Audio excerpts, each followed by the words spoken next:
Hello, and welcome to this week's guidance for the Our Raw Material Arena Thought Practice.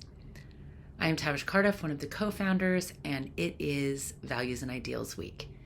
As you may or may not know, we lost the other co-founder, Quan Tracy unexpectedly last month, and it's been a little bit catching up to how to move forward with this work without him. And of course, the work moves by itself. It doesn't technically need either one of us, but man, it was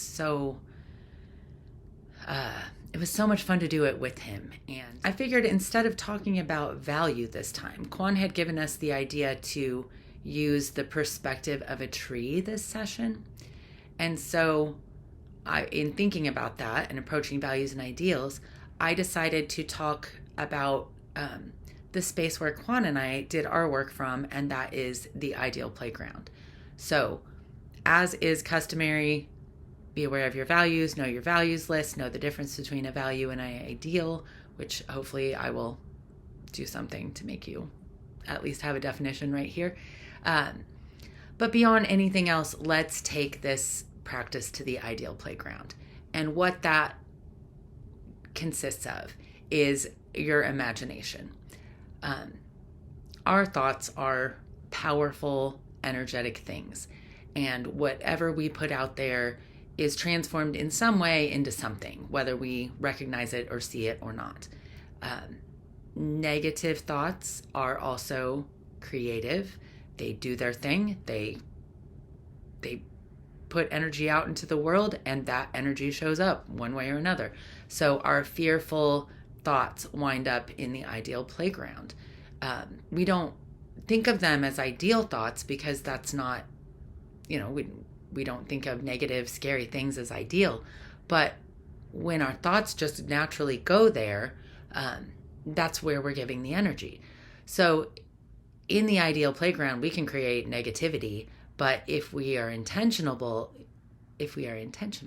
about what we are doing there, then we're able to create positive, exciting, imaginative things like ending, world hunger, or establishing world peace, or any of the things that seem impossible, but with enough resource planning, intention, understanding, context, we can start piecing together what is needed, not just for individual comfort and representation, but to start pulling that together for collective groups so that we can feel comfortably supported in our own raw material while allowing the space for someone else to be as well. This tit for tat, well, I didn't get this, so you don't get this, or, whatever it is that we use to justify why some set of circumstances apply here, but not here. That's what the ideal playground is really for. How do we level the playing field, creating something that affects us mind, body, and establishes a space for creative movement of energy?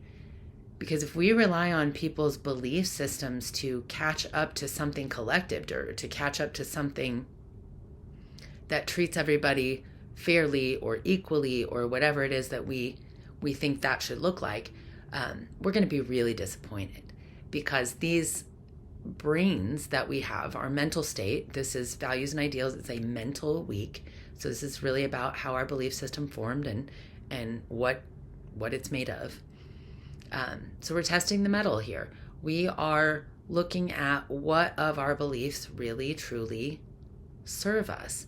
And if we are reinforcing fear over and over and over again, even in our most imaginative, creative mind, we aren't obviously creating what we would think is ideal, but those energies are creating the essential ideal, which is where the energy goes is what happens. It's energy. It's the energy of a thing. It's not the voice. It's not the words. It's not what's being said. It's what energy is produced around what's being said. And more importantly, what energy is produced around what is not being said. So the ideal playground is a place to create thoughts, feelings, to work through solutions, to work through any possible scenarios. What might happen? What could be? What can we imagine? Those are the things for the ideal playground. It doesn't care whether they're good or bad. It's all play in the ideal playground. So let's remember that our thoughts are playful. They are creative in nature. Why is it that we will live in fear? So much fear. And we aren't afraid to muck around in the scary, scary, scaries. But getting our hopes up is somehow terrifying because we might be disappointed. We would rather remain disappointed. And to me, that is almost the basis for needing a thought practice to keep us focused on, different pillars that keep us aware of our relationships with ourselves and the world around us. And as long as we can do that, our mental state stays fairly fresh. It stays current. It stays active with what we truly believe, and it is vetting itself on a regular basis. So, yes, I love the value list. Make one, please. But what we're really dealing with here is what is the most ideal situation we can come up with. And for me right now, it's going to be that I can continue to have these conversations with Quan that I have every week about how we're going to do this video or what we're going to teach in class or what perspective we're going to come from about all of the things that we encounter every day. Quan and I spend a lot of time ideally being as spiritual being as we could be in a physical body, fully aware of the limitations, fully aware of and recognizing where our belief system tripped us up, where we limit our ability to heal ourselves or to be, satisfied in every situation, to be happy with conditions. We had worked ourselves into, we each only had a couple little things that bothered us at all. And it got to be where if we were bothered, it was hitting that string of that thing. So I might not be mad at this one person that I think I'm mad at or thought I was mad at. But every time I get mad, it would draw my attention to that situation because it's the only unresolved left thing that I have to really work out. And since he passed, he has come in and really taken that from me. He shifted it around. He gave me a new perspective, and I don't even feel the anger that I was feeling. So even me asking for this conversation with him, ideally, is a moot point because I don't need it right now. I'm sure with the world being what it is, I will find plenty of things to be irritated about at some point in the future. It's inevitable, right?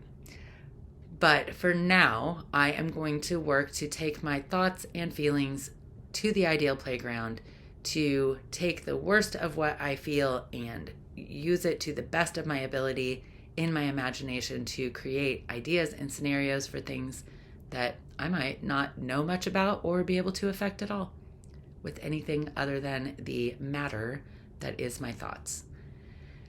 Challenge for this week. Pick out a belief. I don't care which one it is, but something that's been with you for a long time that tells you you can't do something, whatever that thing is, and work on untangling that belief and being able to do that thing. I just thank each of you for being here and sharing in this practice that Quan and I have spent so many years vetting and practicing ourselves and making sure that it was perfectly situated to handle anyone's belief system, race, religion, whatever you've got. We'll take the challenge. We're ready. It's ready. And while I don't love the idea of doing this without him, I still love the idea of doing it. So, from a values and ideals standpoint, Enjoy your week, and I will see you next week when we look at when our values and ideals don't come through very well and we wind up in conflict. Have a great week. Thank you.